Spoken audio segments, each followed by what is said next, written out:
Saudaraku, jumpa di channel Alang Bangkeh ya. Kita akan coba ikuti penjelasan dari YouTuber Rainat Jelata ini terkait dengan akun Fufu Fafa. Cukup gamblang dia menjelaskan dan mungkin jadi acuan juga bagi kita untuk terus mengikuti akun Fufu Fafa ini, kasusnya apakah benar apa tidak milik seseorang yang bakal jadi wakil presiden nanti. Kita akan ikuti terus supaya nanti kita tahu siapa pemilik akun ini sebenarnya.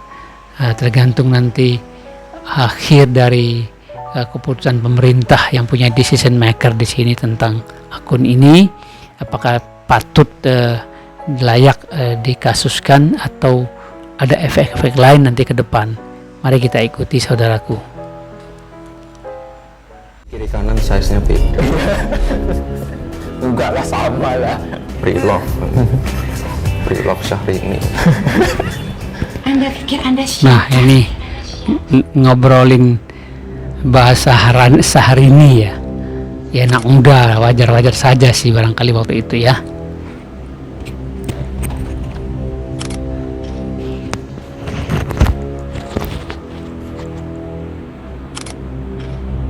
Ini apa nih?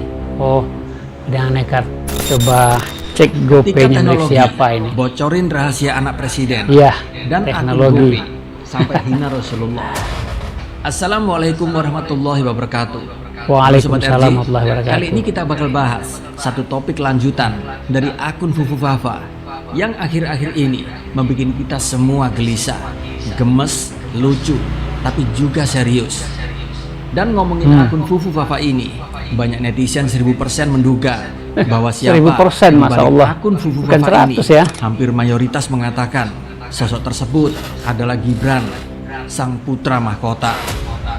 Jejak digital ini kian hari semakin terang dan kian semakin terbongkar dengan jelas, hingga sampai salah satu cuitannya di Kaskus dianggap sebagai penghinaan terhadap Rasulullah Shallallahu Alaihi Wasallam. Wah, ini Jangan luar kemana-mana biasa dulu ini ya. Tonton video terkait ini sampai habis agama ya. agar kalian tidak gagal paham. Tapi ya kita ikuti dulu lah ya. Jadi Sampai gini gimana ceritanya nih sih. perkembangan akun Berawal Fufu dari Fafa ini. warganet yang kala itu iseng banget. Ada yang bocorin nomor pribadi Gibran yang diduga dipakai untuk akun misterius bernama Fufu Fafa di Kaskus. Nah, mungkin kamu mikir, ya udah terus kenapa? Siapa juga peduli sama akun Kaskus? Tunggu dulu sob. Ternyata rasa penasaran warganet ini sampai pada level eksperimen digital. Mereka lalu secara beramai-ramai Eksperimen digital mengecek namanya nomor ya. ini. Bahkan ada yang sampai nekat ngirim saldo ke nomor tersebut di GoPay. Dan boom, nama yang muncul Gibran Raka Buming Raka. Di sini sangat jelas banget, nggak bisa ditampil Pemilik lagi GoPay dengan bahwa nomor akun tersebut Fufu Fafa. beneran punya Gibran. Ditambah semua tag di Get Kontak dan aplikasi Truecaller, semua mengerucut ke sosok anak Pak Jokowi ini. Netizen Indonesia Dan luar nggak cukup biasa sampai ya. di sini, ada Nggak juga bisa yang dia. iseng mencoba lewat Penasaran virtual dia. akun BCA. Hasilnya nama yang muncul lagi-lagi nama Gibran.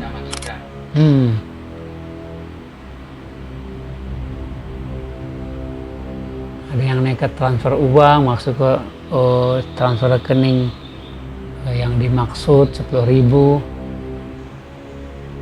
Ya, pengen tahu aja kali ya, termasuk GoPay tadi ya. GoPay nggak bisa 10.000, 50.000 minimum. Jadi sekarang kita tahu Bisa beli dugaan sate bahwa Padang, orang di ya. balik akun Fufu Fafa ini adalah Gibran. Nggak cuma sibuk di dunia politik, tapi juga sempet-sempetnya nongkrong di forum Kaskus dengan akun yang cukup unik lah. Kok bisa gitu ya? Nah, disinilah kita bisa ketawa pahit. Akun yang diduga milik anak presiden ketawa manis, ini pahit malah. yang mestinya punya protokol keamanan kelas atas, malah ketahuan punya akun klamsi. Iya kan? Satu akun buat semua. Kaskus, GoPay, Nah, ini tadi, hingga GoPay, BCA. GoPay 50.000. Netizen pun sampai berkomentar, Korban 50.000 "Klamsi banget ya."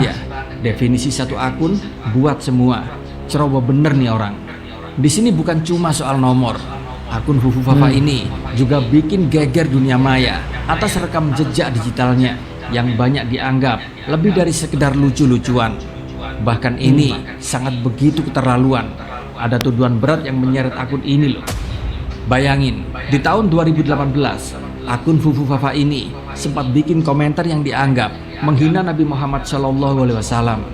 Kala itu, seorang netizen di Kaskus menulis kritik soal pemimpin yang tidak mendukung alat transportasi yang ramah lingkungan. Dan si Fufu Fafa ini dengan entengnya lalu nulis, "Mau lo pakai unta kayak junjungan lo ya?" Nah, langsung saja netizen pun ngamuk. Masya Allah, Komentar ya. ini pun lalu dianggap menghina Nabi Kita Nabi Muhammad SAW, yaitu sosok yang sangat begitu dimuliakan. Di sini netizen langsung geram, apalagi saat itu momennya Junjungan sangat umat bertepatan Islam, ya. dengan peringatan Maulid Nabi. Hal ini pun lalu memicu banyak Junjungan dia komentar siapa? pedas. Salah satunya dari Perlu akun dipertanyakan, @resido ya. yang bilang, mengolok-olok Rasul sudah keterlaluan dan tidak bisa dimaafkan. Semoga Allah tidak mengampuni dia dan keluarganya. Widih, jadi serius gini ya? Oke lah, mari kita kupas tuntas. Siapa yang dimaksud oleh si Fufu Fafa ini dengan junjungan lo? Mau lo pakai onta kayak junjungan lo ya? Nah, dari kata-kata ini jelas sama sekali tidak menyebutkan Nabi Muhammad SAW. Cuma siapa coba? Lagian di sini juga tidak ada pejabat kita atau ketua-ketua ormas yang memakai onta sebagai alat transportasi. Sebenarnya kata-kata ini sangat begitu ambigu, tapi lebih cenderung memang mendekati sosok seorang junjungan yang menggunakan kata onta sebagai sarana transportasi.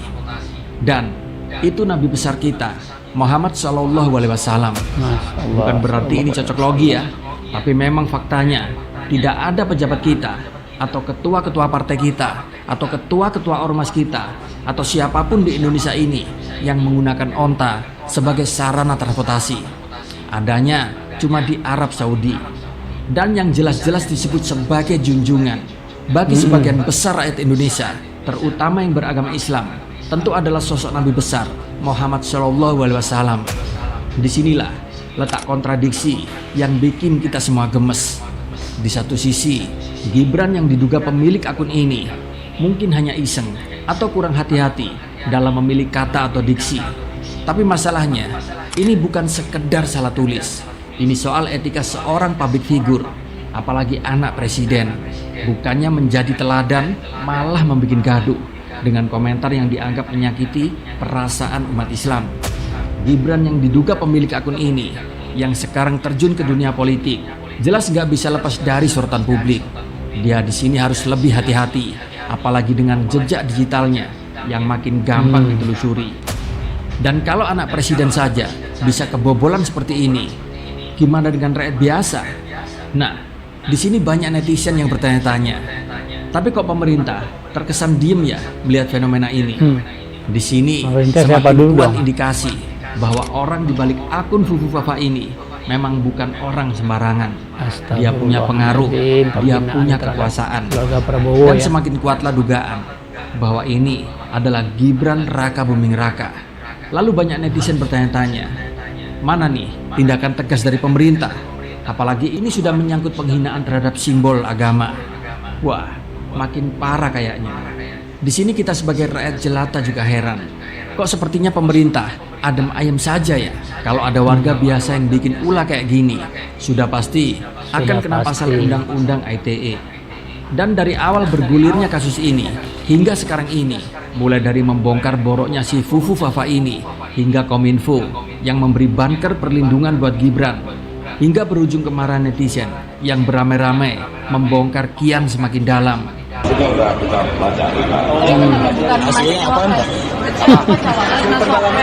Kominfo. Itu memang dikasih Mas Wapres. Tapi Mas Gibran. Berarti akun siapa Pak? Kita nggak tahu. Kalau dia berbohong nanti bertanggung jawab Ada kemarin. Allah yang Maha Kuasa. Di sini membuktikan bahwa kebusukan Hidup sementara akhirnya sebetulnya. akan dikuliti oleh alam. Drama politik, etika, dan teknologi yang akhirnya lah membuka borok-borok di balik layar.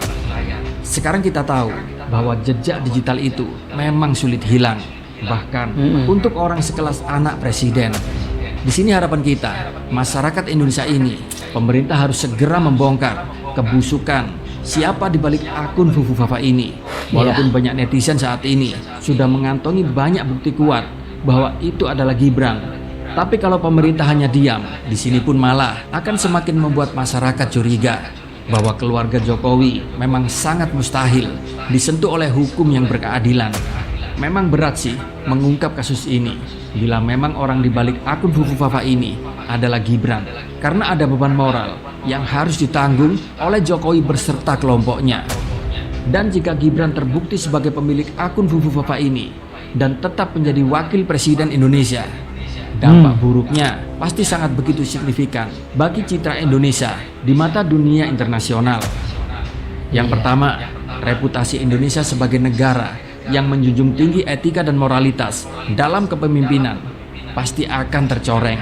Seorang wakil presiden yang terlibat dalam skandal penghinaan terhadap agama dan perilaku-perilaku ceroboh di ranah digital dapat membuat negara ini dipandang tidak serius dalam menegakkan integritas publik figur. Dari segi moral pun, masyarakat Indonesia bisa kehilangan kepercayaan pada pemimpinnya, khususnya generasi muda yang seharusnya melihat teladan dari seorang wakil presiden. Dan isu sensitif seperti ini, penghinaan terhadap agama, juga bisa memicu konflik internal serta horizontal yang pasti akan memperburuk kondisi sosial. Apalagi Indonesia dikenal sebagai negara populasi muslim terbesar di dunia. Dan insiden ini dapat memicu kecaman luas baik dari dalam negeri maupun luar negeri. Mungkin masyarakat gak bisa membayangkan foto Gibran terpampang di sekolah-sekolah, di pondok-pondok pesantren, serta dunia pendidikan yang lain. Seorang wakil presiden yang miskin adab dan etika. Dan secara material, kerugian pun bisa datang dari penurunan investasi asing. Investor global bisa meragukan stabilitas politik dan sosial di Indonesia, terutama jika negara ini dipimpin oleh seorang dengan reputasi yang sudah rusak di mata dunia internasional. Kondisi ekonomi Indonesia bisa semakin terpuruk, nilai tukar rupiah pun melemah, dan hubungan diplomatik dengan negara-negara muslim di dunia pun bisa terganggu. Dengan demikian, menjadikan Gibran sebagai wakil presiden jika terbukti dia terlibat dalam akun Fufu Fafa di sini bukan hanya beresiko bagi stabilitas domestik, tapi juga menempatkan Indonesia dalam posisi lemah di mata dunia. Bagaimana pendapat kalian? Tulis ya di kolom komentar. Wassalamualaikum warahmatullahi wabarakatuh. Waalaikumsalam warahmatullahi wabarakatuh. Nah, demikian saudaraku, ulasan cukup jelas ya dari YouTuber Rakyat Jelata ini. Semoga pemerintah serius dalam menanggapi kontroversi akun Fufu Fafa ini untuk negara yang berkeadilan dan lebih baik ke depannya. Semoga bermanfaat.